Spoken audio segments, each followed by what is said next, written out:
সাতসকালের দামোদর নদী থেকে উদ্ধার অজ্ঞাত পরিচয় এক ব্যক্তির মৃতদেহ। বৃহস্পতিবার সাতসকালের দামোদর নদী থেকে উদ্ধার হলো এক অজ্ঞাত পরিচয় ব্যক্তির মৃতদেহ। বৃহস্পতিবার সকালে দামোদর নদীর বিসর্জন ঘাটের কাছে এক ব্যক্তির মৃতদেহ ভাসতে দেখে স্থানীয়রা।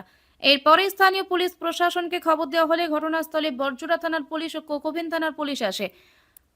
জলে মৃতদেহ উদ্ধার করে স্থানীয়দের নিয়ে মৃতদেহ শনাক্তকরণ চেষ্টা করে পুলিশ।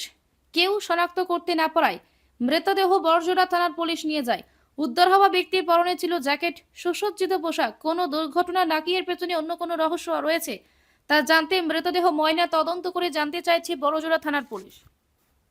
এই দামোদরের এই যে মেন যে দামোদরের এটা স্রোতটা মানে বিরানপুর অপোজিটে আমাদের আরতি ঘাট থেকে এগিয়ে এসে একটা বডি পাওয়া গেছে এখানে। তা কোনো আইডেন্টিফাইড হলো না, আমাদের এখানে লোকালের মধ্যে কাউকে পাওয়া গেছে না।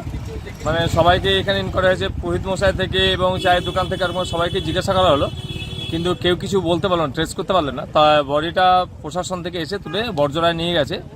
তা যদি কারো হয় বর্জনায় পেয়ে এসে একটু যেন ইমিডিয়েট যোগাযোগ করে।